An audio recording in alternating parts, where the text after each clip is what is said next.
आपका हमारे चैनल पर स्वागत है। आज की क्लास में हम कक्षा 10 हिंदी के यूपी बोर्ड द्वारा जारी मॉडल पेपर को सॉल्व कराएंगे। इस पेपर को सॉल्व करने के लिए हमें 3 घंटे 15 मिनट मिलता है और पूर्णांक 70 अंक का होता है।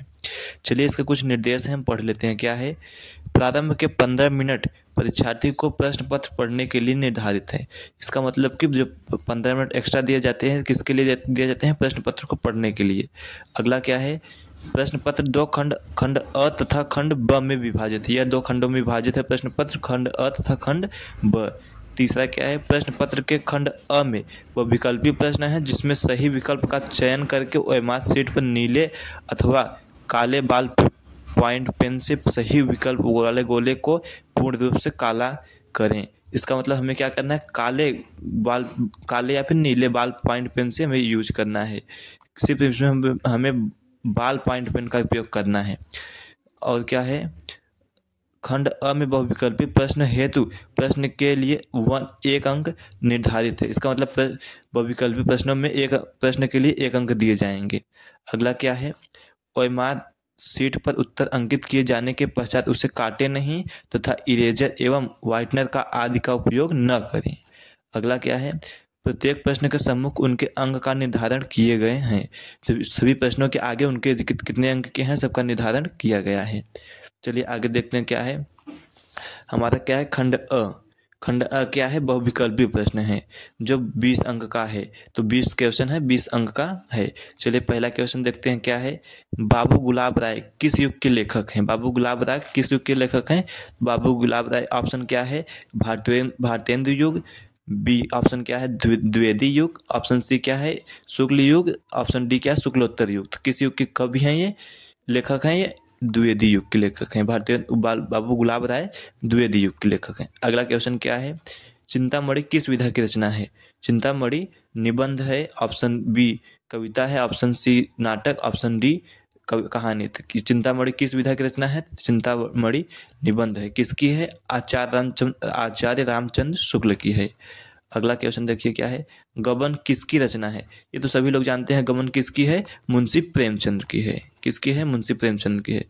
अगला देखिए, शुक्ल युग की समयावधि क्या है? मतलब है क्या है? तो शुक्ल युग की समयावधि क्या है? 1919 से 1938 तक। ऑप्शन बी सही है। कौन सा? Option B. आगे क्वेश्चन देखते हैं क्या है। नीड़ का निर्माण फिर किस विधा की रचना है? नीड़ का निर्माण किस विधा की रचना है? ये क्या है? एक आत्मकथा है। क्या है ये? एक आत्मकथा है। और ये किसकी है? हरिवंश राय बच्चन की है। ये किसकी है? हरिवंश राय बच्चन की है। अगला क्वेश्चन क्या है? परिप्रवास किस युग की रचना है? ऑप्शन ए क्या है? द्विवेदी युग। बी क्या है? भारतेंदु युग। सी क्या है? प्रगतिवाद युग। डी क्या है? छायावाद युग। तो ये क्या बोला है? किस युग की रचना है? ये किस युग की रचना है? ये द्विवेदी युग की रचना है। किस युग की रचना है? द्विवेदी युग की रचना है। और ये किसकी है? ये हरिऔध की है। किसकी है? हरिऔध की है। ऑप्शन क्वेश्चन नंबर 7 क्या है? मधुशाला किसकी रचना है? मधुशाला किसकी रचना है? क्वेश्चन नंबर 7 क्या है कि मधुशाला किसकी रचना है? तो किसकी है? हरिवंश राय बच्चन की है। मधुशाला किसकी है? हरिवंश राय बच्चन की है।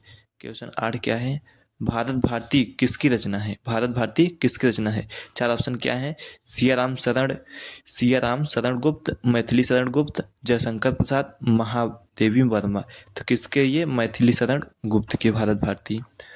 अगला क्वेश्चन देखिए क्या है। आधुनिक काल कब से कब तक है? कब से कब तक है? आधुनिक मतलब जो चल रहा है अभी। तो ये कौन सा है? 1843 से अब तक। अब तक मतलब जो चल रहा है।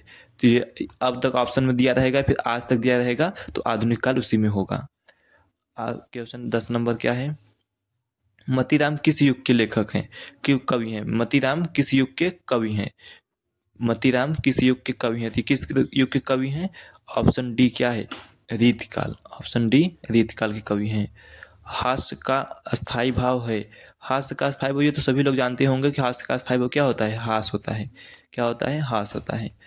अगला क्वेश्चन क्या है? प्रश्न 12 क्या है? सोहत ओढ़े पीठ पट श्याम सलोने गात मनोनील मणिशैल पर आतप पर्यो प्रकाश। उपरोक्त पंक्तियों में अलंकार कौन सा अलंकार है? ठीक है, तो इसमें क्या शब्द दिख गया हमें, क्या है, ये मनो है। हम मनो किसकी पहचान होती है, मनु मानो जनु जानो किस में होते हैं, उत्प्रेक्षा अलंकार में होता है। तो इससे क्या पता चलेगा कि ये क्या हमारा उत्प्रेक्षा अलंकार। यहाँ मनो शब्द दिख गया तो हमें क्या पता चल गया कि उत्प्रेक्षा अलंकार है। आगे क्वेश्चन देखते हैं क्या है। रोला छंद में कुल कितने चरण होते हैं। रोला में कितने हैं, तो ऑप्शन है 3, option B 2, option C 4, option D 5। तो कितने होते हैं, इसमें 4 होते हैं। रोला में कितने होते हैं, 4 होते हैं। और इसमें मात्राएं कितनी होती हैं, मात्राएं इसमें 24 मात्राएं होती हैं। कितनी होती हैं, 24। क्वेश्चन नंबर 14 क्या है।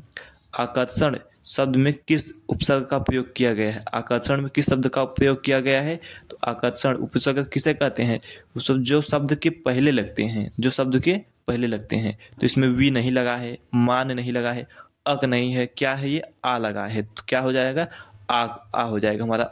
इसमें आकर्षण में कौन सा उपसर्ग हो जाएगा, आ हो जाएगा। चलिए अगला क्वेश्चन देखते हैं क्या है। क्वेश्चन 15, रचना के आधार पर वाक्य कितने भेद होते हैं। वाक्य के कितने भेद होते हैं रचना के आधार पर। तो वाक्य के कितने भेद होते हैं रचना के आधार पर, हमारा 3 होता है। कितने होते हैं, 3। कौन कौन, संयुक्त वाक्य, मिश्र वाक्य और साधारण वाक्य, तीनों यही होते हैं। आगे क्या है, पीताम्बर में कौन सा समास है। पीताम्बर में कौन सा समास है। ऑप्शन ए कर्मधारय, ऑप्शन बी द्वंद्व, ऑप्शन सी बहुब्रीहि, ऑप्शन डी क्या है, तत्पुरुष। तो इसमें कर्मधारय में हमारा क्या होता है, पीताम्बर में क्या होता है, कर्मधारय होता है समास।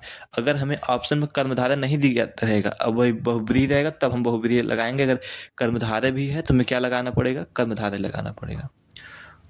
अगला क्वेश्चन क्या है, आंसू का तत्सम रूप है। आंसू का तत्सम रूप है। आंसू का तत्सम रूप क्या होता है, अश्रु होता है। क्या होता है, अश्रु होता है आंसू का तत्सम रूप। चलिए अगला क्वेश्चन देखते हैं क्या है। कर्तृवाच्य में किसकी प्रधानता होती है। कर्तृवाच्य में किसकी प्रधानता होती है, तो सभी लोग जानते हैं कर्तृवाच्य है तो किसकी प्रधानता होगी, कर्ता की प्रधानता होगी। आगे क्वेश्चन क्या है, ताभ्य शब्द में वचन एवं विभक्ति है। ताभ्य शब्द में वचन एवं विभक्ति है। ताभ्यम कौन सा वचन है, चतुर्थी क्या है, वचन पूछा है, बहुवचन होता है, विभक्ति कौन सी, तो चतुर्थी विभक्ति। यही अगर ताभ्य से दिया ऑप्शन अगर दिया होगा पंचमी विभक्ति बहुवचन, तब भी वही क्या होगा, इसमें चतुर्थी और पंचमी विभक्ति बहुवचन में सेम ही होता है। चलिए आगे देखते हैं क्या है। निम्नलिखित में सर्वनाम है। सर्वनाम क्या है, सर्वनाम किसे कहते हैं, जो संज्ञा के स्थान पर प्रयोग किए जाते हैं। तो क्या प्रयोग किए जाते हैं, यह वह ये वे, ये सब क्या शब्द क्या है, संज्ञा के स्थान पर प्रयोग करने वाले शब्द हैं, जिसे हम क्या कहते हैं, सर्वनाम कहते हैं। चलिए आगे के क्वेश्चन को देखते हैं क्या है हमारा। आगे हमारा क्या है, वर्णात्मक प्रश्न खंड ब। ये कितने अंक का है, 50 अंक का है। इसमें हमें बड़े बड़े ऑप्शन मतलब वर्णात्मक प्रश्नों को सॉल्व करना होगा। चलिए पहला क्वेश्चन देखते हैं क्या है। निम्नलिखित गद्यांश पर आधारित 3 प्रश्नों का उत्तर दीजिए। इसमें गद्यांश को पढ़ना है हमें अच्छे से। इसके आधार पर हमें कितने प्रश्नों का उत्तर देना है, 3 प्रश्नों का उत्तर देना है, जो तीनों यह दिए गए हैं। और एक प्रश्न 2 अंक का है और 3 प्रश्न कितने अंक का हो गया, 6 अंक का हो गया। पहला क्या पूछा है, गद्यांश का संदर्भ पूछा है, इसके लिए हमें 2 अंक मिलेगा। फिर गद्यांश के रेखांकित अंश की व्याख्या करना है, उसके लिए हमें 2 अंक मिलेगा। क्या बोला है, गद्यांश का के रेखांकित अंश की व्याख्या हमें पूरा नहीं करना है। ये जो हमें यहाँ से रेखांकित, यहाँ से यहाँ और यहाँ से यहाँ तक रेखांकित किया गया, बस इतने का ही हमें व्याख्या करना है, पूरा नहीं करना है। चलिए अगर हमें ये वाला पहला नहीं आ रहा, इसके लिए हमें क्या दिया है, अथवा दिया गया है। अगर ये नहीं आ रहा, इसका जगह हम इसका सेकंड अथवा डाल के ये कर सकते हैं। ठीक है, अगर वो पहला नहीं आता तो हम ये अथवा में ऑप्शन में दिया है, हम ये कर सकते हैं। चलिए प्रश्न नंबर 2 क्या है, दिए गए पद्यांश पर आधारित 3 प्रश्नों का उत्तर दीजिए। कितने का, 3 प्रश्नों का उत्तर दीजिए। इसमें हमें पद्यांश अच्छे से पढ़ना है, इसमें क्या करना है, हमें 3 प्रश्नों का उत्तर देना है। इसमें भी क्या है, पहले संदर्भ लिखना है, फिर रेखांकित अंश की व्याख्या। रेखांकित क्या है, हमें यहाँ से यहाँ तक रेखांकित है, बस हमें इतने की ही व्याख्या करना है, पूरे की व्याख्या नहीं करना है। अगर इसमें भी नहीं आ रहा है तो हमें अथवा में, इसमें भी दिया है, अथवा में ये वाला कर सकते हैं। चलिए अगला क्या है हमारा, प्रश्न नंबर 3 क्या है, दिए गए संस्कृत गद्यांश में से किसी एक का संदर्भ सहित हिंदी में अनुवाद कीजिए। किसी एक का हिंदी संस्कृत में अनुवाद कीजिए। हिंदी में संस्कृत का पद्यांश दिया गया है, गद्यांश दिया गया है, हमें क्या करना है, हिंदी में अनुवाद करना है संदर्भ सहित। संदर्भ के लिए हमें 2 अंक दिए जाएंगे और अनुवाद, हिंदी अनुवाद के लिए 3 अंक दिए जाएंगे। टोटल कितने दिए जाएंगे, हमें 5 अंक दिए जाएंगे। अगर हमें ये पहला वाला नहीं आ रहा है तो हम क्या कर सकते हैं, अथवा ऑप्शन में दिया है तो अथवा कर सकते हैं ये वाला। क्वेश्चन नंबर 4 क्या है, दिए गए संस्कृत पद्यांश में से किसी एक का संदर्भ सहित हिंदी में अनुवाद कीजिए। इसमें भी वही है, इसमें भी ऑप्शन में दिया गया है क्या, ये दिया गया है, ये आता तो ठीक है, नहीं तो ऑप्शन में अथवा दिया गया है, ये हम कर सकते हैं। चलिए अगला क्वेश्चन नंबर 5 क्या है, अपने पठित खंड काव्य के आधार पर निम्नलिखित प्रश्नों में से किसी एक का उत्तर दीजिए। पठित खंड काव्य में से के आधार पर हमें क्या करना है, ये कितने दिए गए हैं, क से लेकर हमें कितना दिया है, झ तक दिया है। इसमें से हमें जो खंड आ रहा है, क ख ग जो भी आ रहा है, उसमें से हमें एक को करना है। उसके लिए हमें कितने अंक दिए जाएंगे, 3 अंक दिए जाएंगे। इसमें क से लेकर झ तक में हम किसी एक को कर सकते हैं जो हमें अच्छे से आ रहा है, तो उसके लिए हमें कितने अंक दिए जाएंगे, 3 अंक।